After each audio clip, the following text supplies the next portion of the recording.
Oke, assalamualaikum warahmatullahi wabarakatuh. Kembali lagi bersama Budi Bodong Lur.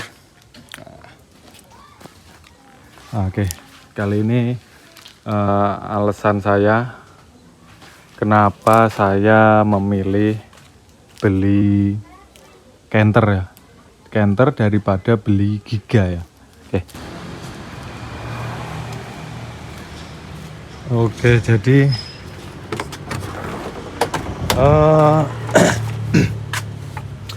kita bahas kelebihannya dulu untuk di ini elep ya. Jadi elep itu pertama buat tidur itu lega karena cabinnya itu agak besar lor, lebih besar dikit daripada Canter ya. Canter cuman untuk masalah kenyamanan menyupir atau kenyamanan mengendarai itu saya lebih nyaman di Canter. Jadi kalau saya bawa Canter pindah ke Elf itu saya agak kaku, butuh penyesuaian. Ya, butuh penyesuaian, bener itu lor. Nggak tahu kenapa. Cuman dari dulu kalau ke Canter pindah ke Elf Giga itu saya pasti butuh adaptasi untuk cara mengemudinya.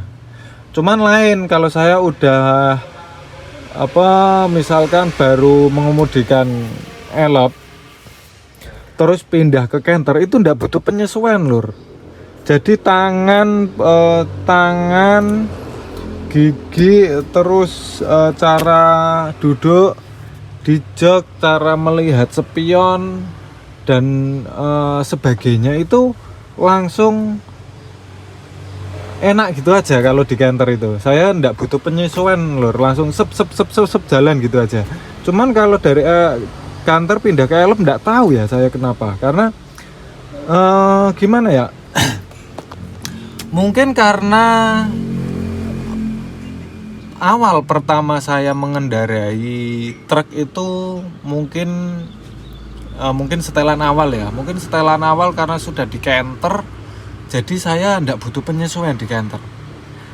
Mungkin kalau dulu awal mula saya itu mengendarai atau nyupir itu mungkin di Elf, mungkin lain cerita, mungkin ya. Cuman gimana ya, saya mengendarai Canter itu sejiwa gitu loh, kayaknya lor. Jadi enak aja gitu loh, kayaknya nyambung gitu loh. Kalau kita berteman sama orang itu kita nyambung gitu loh, ketemu langsung kayak udah teman lama gitu loh. Ya itu saya kalau pakai Canter. Bedanya itulah bedanya saya mengendarai Canter sama Elf. Cuman aslinya banyak kelebihan dari Elf ini tadi. Pertama memang besar untuk size-nya, untuk cabin. Dan kedua untuk kaki-kaki. Untuk kaki-kaki terutama di bagian pernya ini.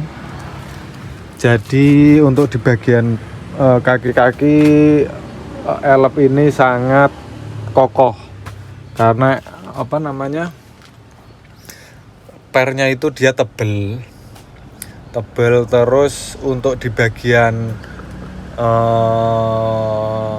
setir, dari setir ke bawah itu dia besar, kaki-kakinya besar lah, ibaratnya dari long terot itu dia kayaknya agak besar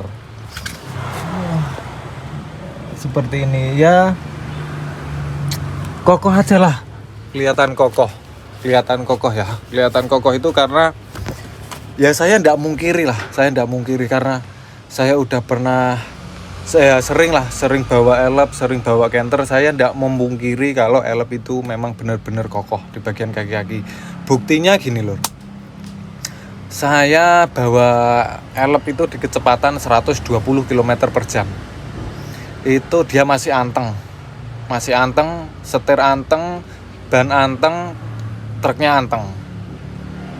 Sedangkan di Canter lari 120 km per jam itu ban depan itu udah serasa ngambang-ngambang gitu loh. Dia udah serasa kayak terbang-terbang gitu loh. Jadi feeling seorang supir ya. Jadi bannya itu serasa kurang napak gitu loh. Jadi gimana sih ya? Kurang anteng aja lah gitulah. Dia kurang kokoh gitu aja. Cuman ke lain dialep itu 120 bener-bener anteng. Memang saya akui itu. Terus apalagi ya? Di kecepatan oke, cuman untuk digigas dialep sendiri itu satu mahal di spare part. Aslinya kalau sama-sama orisinil asli yang benar-benar original itu memang mahal semua. Cuman lebih murah Canter sedikit lah.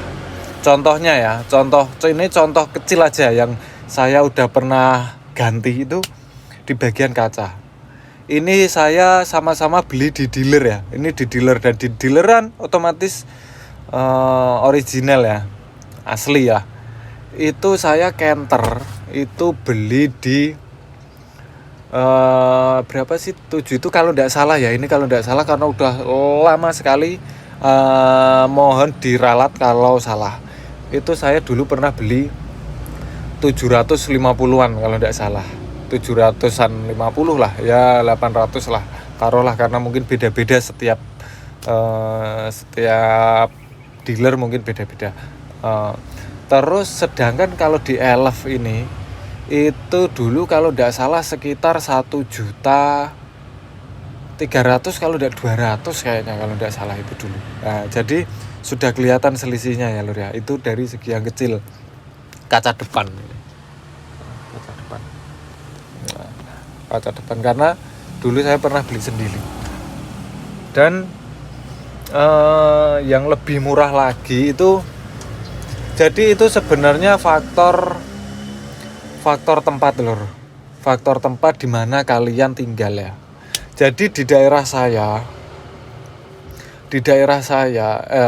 jadi ginilah, kenapa saya memilih Canter itu karena sebenarnya banyak faktornya. Satu dari segi tarikan. Jadi saya ini orang yang seneng adrenalin dan membutuhkan power yang instan. Power yang instan itu istilahnya butuh tarian yang cepet, gesit, set gitulah. Elep pun bisa sebenarnya, cuman ya tergantung cokor kalian juga. Saya pakai elep pun sama sebenarnya, bisa selep. Cuman kita harus loading dulu. Dia ada jeda. Jadi sebelum mendahului kita ke kanan, ambil kanan itu kita harus injak gas dulu. Kita harus mempersiapkan powernya dulu, atau kita harus meningkatkan RPM kita lebih dahulu sebelum mendahului. Ya, itu seperti mendahului pakai matic lah, seperti motor matic ya. Seperti motor matic, dia butuh tarikan dulu, menyimpan tenaga lah istilahnya ya. Nah, jadi seperti itu. Sebenarnya saya tidak masalah pakai elep Canter, tidak masalah sebenarnya. Cuman saya lebih cenderung ke Canter karena satu, butuh power yang instan. Nah, terus memang itu jiwa saya sih sebenarnya. Terus yang kedua itu saya butuh onderdil atau spare part yang murah. Dan kedua itu daya jual beli yang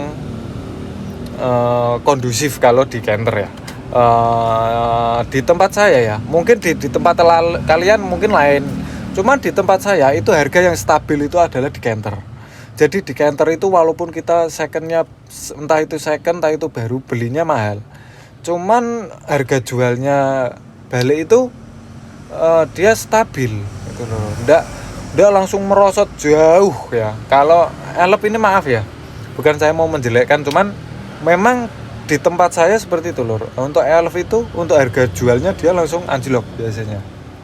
Lain di Canter. Kalau di Canter itu dia harga stabil ya, tetap turun, cuman tidak begitu jauh. Apalagi untuk saat ini yang Euro 2 itu mengalami kenaikan malah dibandingkan dulu sebelum Euro 4 keluar ya. Sebelum Euro 4 keluar itu memang Euro 2 agak mulai turun harganya. Cuman begitu keluar Euro 4 itu Euro 2 malah laku lur, malah harganya naik. Bener ini. Bener.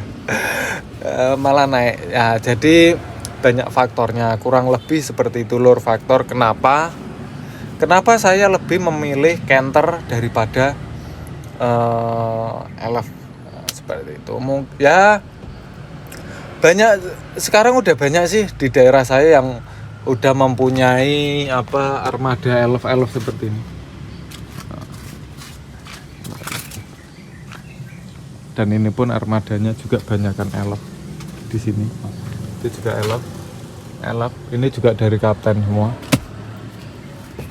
Nah, banyak. Saya mau di sini cuman panas lur.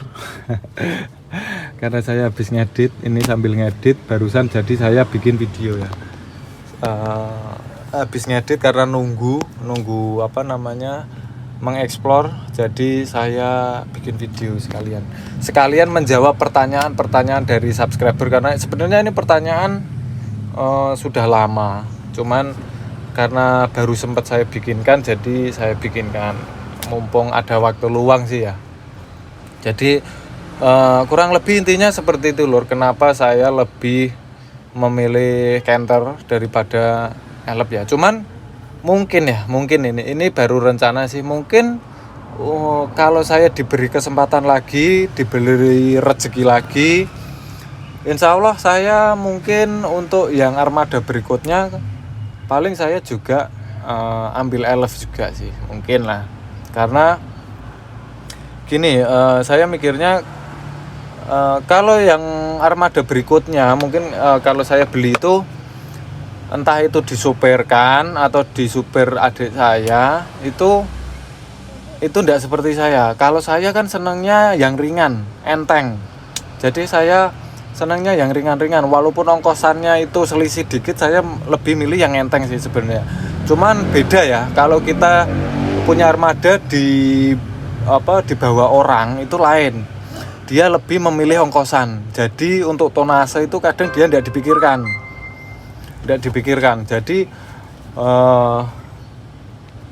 Jadi untuk tonase itu berapapun dia tetap hantam aja, hajar, muat aja lor. Yang penting ongkosannya masuk, kayak gitu.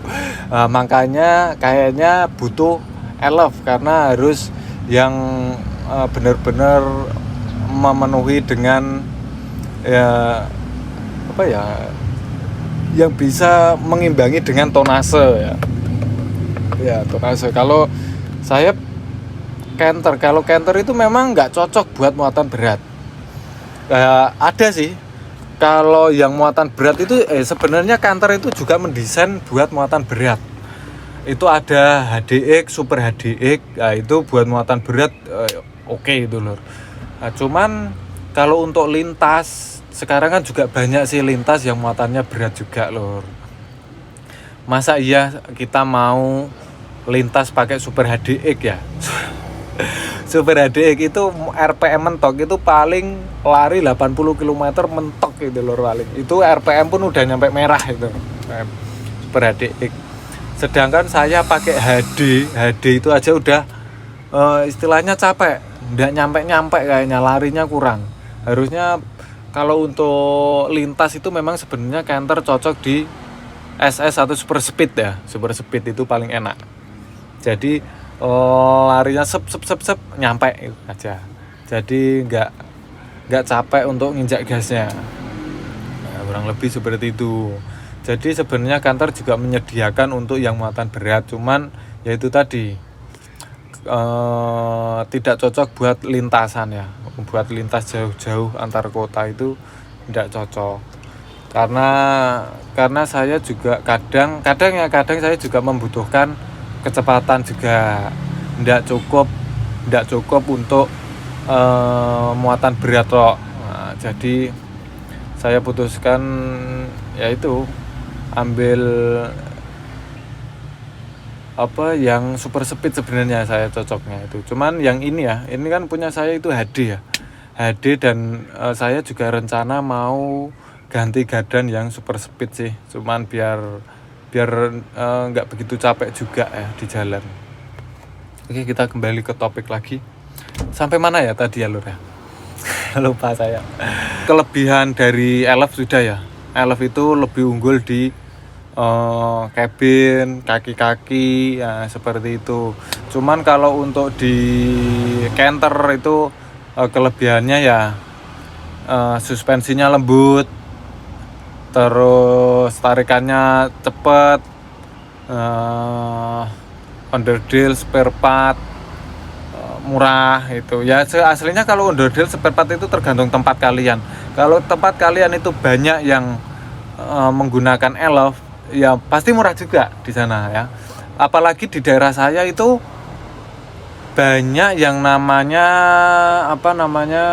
copotan, spare part copotan. Jadi banyak armada yang baru terus yang tidak kuat ngangsur itu dia dioplos diganti yang tua-tua, terus yang underdeal dia itu dicopot dijual. Nah, seperti itu, dan itu murah-murah Lor. Jadi mau beli gardan satu set ada, mau beli blok kopling satu set sama isinya ada, beli satu set mesin satu gelundung loh, full tinggal pasang ada.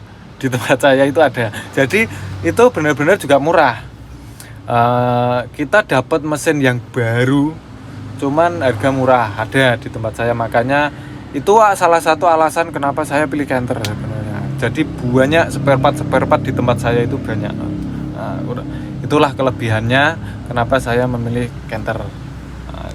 Jadi ndak semata-mata karena ikut-ikutan orang beli Canter, wah saya beli Canter, enggak. Jadi banyak faktornya dan saya memperhitungkan dari faktor-faktor tersebut Lur. Resiko saya kalau beli ini resikonya apa, saya beli ini resikonya apa lah, kurang lebih seperti itu, banyak faktornya. Dan kita lanjut untuk kelemahan Elf ya. Kelemahan Elf itu yang paling sering saya udah sering juga pakai Elf itu, dan rata-rata kelemahan yang saya jumpai itu adalah di bagian kelistrikan Lor. Bener, di bagian kelistrikan. Di bagian kelistrikan di kabel itu sering short, sering konslet. Apa lagi ya? Ya itulah. Terus di bagian rewel juga sering rewel istilahnya itu dikit-dikit rewel, jadi tua dikit itu sering rewel loh kalau Elf itu ya. Beda sama Canter. Kalau Canter itu walau ya sebenarnya tergantung perawatan sih. Cuman walaupun dirawat itu juga tergantung armadanya juga. Kalau armadanya itu susah dirawat ya memang susah, angel ya, mau di gimana pun tetap rewel gitu Lor ya. Kurang lebih kayak gitu Lor. Dan kelemahan Canter itu juga banyak sih sebenarnya kelemahannya. Satu itu memang di bagian kaki-kaki yang lemah. Ya memang Canter itu didesain memang ya sebenarnya tergantung tipenya sih Lor. Ndak semua Canter itu suspensinya lembek ya. Yang lembek itu sebenarnya kebanyakan yang super speed gitu. Sebenarnya tergantung tipenya sih ya Lor ya. Karena yang mereka bawa itu keseringan atau kebanyakan itu yang super speed atau SS. Sedangkan super speed SS itu pernya tipis dan jumlahnya sedikit karena dia mengutamakan kelembutan suspensi. Memang dia biar lebih lembut. Nah, kalau kalian pengen yang kuat ya belinya super HDX. Iya kan? Seperti itu dijamin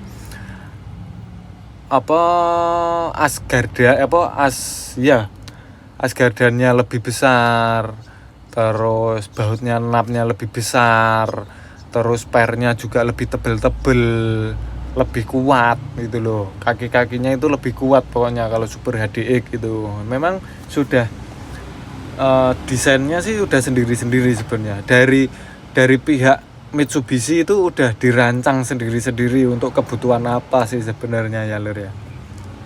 Cuman memang kalau dibandingkan Elf yang tipe CC sama Canter yang super speed itu sama. CC sama super speed itu dia tipe yang suspensinya diatur lebih lembut. Nah itu kalau dibandingkan memang Canter lebih minus. Nah, lebih minus. Apalagi di bagian shockbreaker. Shockbreaker itu apa ya? Kalau di Canter itu apa namanya, nggak tahan lama untuk shockbreaker ya. Shockbreaker itu sering mati. Makanya kalau kalian sering lihat video saya waktu di jalan itu kalian pasti dengar bunyi dak dak dak dak gitu. Pas kalau ada polisi tidur atau pas ada lubang itu pasti ada bunyi dak dak dak gitu di bagian cabin, di bagian depan itu pasti dengar kalian.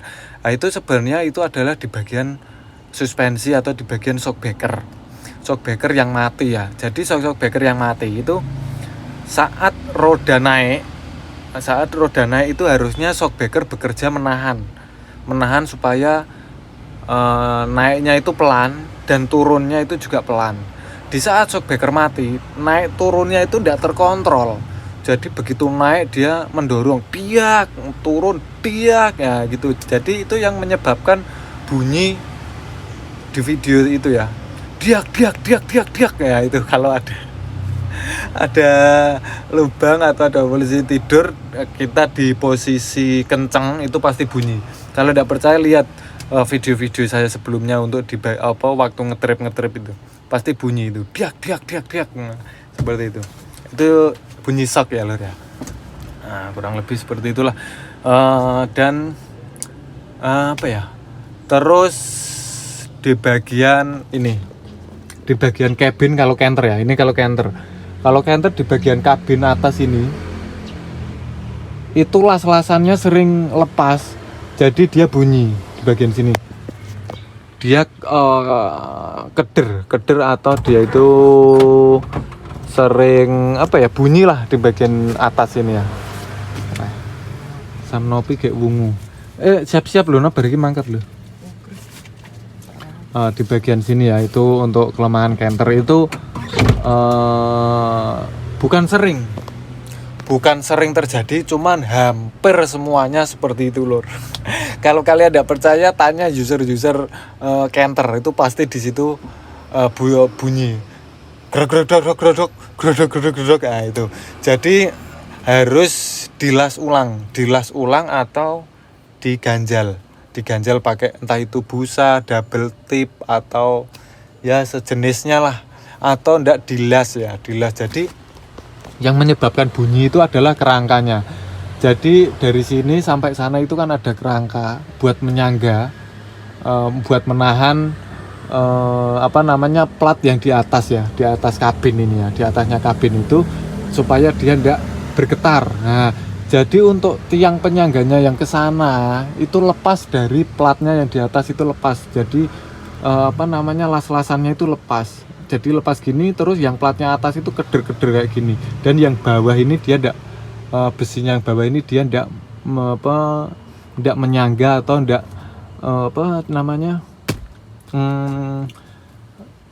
enggak menahan platnya yang di atas. Nah, itu yang menyebabkan Canter itu bunyi. Dan itu sangat mengganggu sekali. Yang punya saya itu juga udah lepas ya, maklum lah karena memang sudah berumur ya. Canter saya itu udah termasuk Canter yang udah berumur. Itu dia juga getar, cuman udah saya ganjel. Jadi saya kasih plat di atasnya itu, saya kasih plat lurus sampai sana, jadi dia enggak bergetar lagi. Cuman yang masih bunyi itu di bagian shock ya, memang belum saya belikan ya. Kalau dibelikan itu ntar suspensinya redam lagi, senyap lagi itu pasti. Kurang lebih seperti itu. Terus apa lagi ya? Terus Kenter tahun 2000 kebanyakan ini ya. Ini kebanyakan 2013 ke atas. Kalau yang keluaran 2013 ke bawah itu One-Tech biasanya. Cuman untuk yang 2013 akhir ke atas nyampe 2015-an 16-an ya kalau tidak salah, itu ampere di bagian termostat ya, atau yang seperti ini. Nah, ini termostat atau suhu mesin ya. Di suhu mesin itu sering naik, apalagi di tanjakan itu dia naik cuet, apalagi kita gas terus ditekan secara terus menerus, dipacu, itu dia langsung naik cues gitu. Nah, itu karena memang radiator itu sudah berganti ya, dia lebih tipis, nggak setebel yang 2013 ke bawah. Itu kelemahannya juga di Canter. Terus sebenarnya untuk ampere itu naik itu ada dua penyakit lah. Satu memang dari radiator, dua itu adalah ada di masa negatif aki yang ngikut ke bodi seperti itu lur. Jadi kalau Canter kalian di waktu malam hari ini saya ngomongnya malam hari.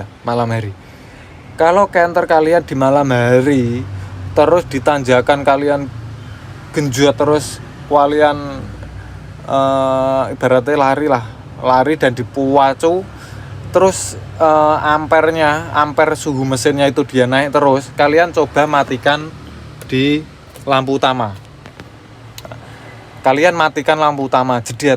Nah, kalau kalian matikan lampu utama, ampere suhunya itu turun, berarti bukan di radiator, itu ada di massa, atau di ground, aki yang ngikut ke bodi, itu yang harus kalian ganti. Itu kebanyakan itunya lur, karena saya udah pernah ngalamin, nggak cukup sekali, itu beberapa kali pernah saya ngalamin.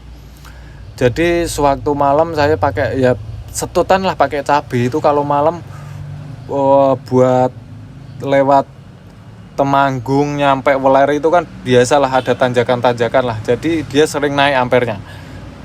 Begitu ampere naik, saya matikan lampu utama, dia turun. Oh berarti tidak masalah, saya tetap genjot, saya jos terus, tidak peduli kalau itu ampere suhunya naik, saya tidak peduli. Kalau lampu besarnya kita matikan, ampere turun ya. Cuman begitu dia naik, ampernya kita lampu utamanya kita matikan, kok dia tidak turun. Nah, itu hati-hati, itu radiator. Dan itu jangan kalian paksa lor. Jangan kalian paksa. Kalian pelan-pelan aja, jangan sampai mesin panas. Itu aja. Kalau dipicu atau dipaksa itu dia overheat atau mengalami kerusakan di bagian blok kop. Nah, blok kopnya itu dia melengkung atau tidak sejajar lagi. Itu menyebabkan kebocoran kompresi piston, pembakaran di bagian piston, bocor masuk ke radiator. Itu yang terjadi lur. Jadi kenapa ampernya bisa naik itu disebabkan itu. Jadi cinder kop gelombang atau bengkong, terus hasil dari kompresi pembakaran itu bocor masuk ke ruang radiator atau pendingin. Jadi radiatornya itu airnya selalu panas, tidak bisa dingin. Nah, makanya itu kenapa ampernya naik. Itu yang menyebabkan kalau dipaksa terus secara terus menerus ya itu. Makanya kalau bisa itu diusahakan mesin selalu dingin, jangan overheat. Itu ya itu menghindari cinder kop bengkong. Nah, cinder kop bengkong. Kalau cinder kop udah bengkong itu biasanya turun mesin, cuman yang bagian atas tok. Bagian atas, dan di bagian atas itu bukan kemarin sih, yang dulu ya, yang dulu itu saya udah pernah turun juga, itu biayanya kurang lebih sekitar 4-5 jutaan ya kalau tidak salah ya. Kalau tidak salah ini, kalau salah mohon diralat. Ya cuman tergantung bengkel kalian sih ya, karena setiap bengkel kan beda-beda tarifnya. Cuman kalau untuk saya dulu itu kurang lebih ya di 4 jutaan lah. Itu udah beres, udah sama biaya mekanik, perpak, yes, pokoknya sembarang lah kalian terma bersih itu kurang lebih segitu. Kurang lebih 4 jutaan lah ya. Nah, kurang lebih itulah sedikit banyaknya keunggulan dan kelebihan masing-masing armada. Dan itu juga salah satu kenapa saya memilih Canter ya, kenapa ndak Elef ya, itu salah satunya lur. Jadi sudah jelas ya untuk para subscriber semua ya, kenapa saya memilih Canter. Oke. Cukup segini dulu ya untuk penjelasan kali ini. Kalau mau ada yang ditanyakan, silakan ditanyakan di kolom komentar di bawah. Kalau sempat nanti saya jawab. Kalau tidak sempat ya saya sempetin. Kalau masih tidak sempat lagi ya mungkin di lain waktu saya jawab. Kalau tidak lupa, gitu aja lur. Oke. Terima kasih lur sudah nonton video saya ya. Jangan lupa like, komen, dan subscribe-nya. Oke. Terima kasih.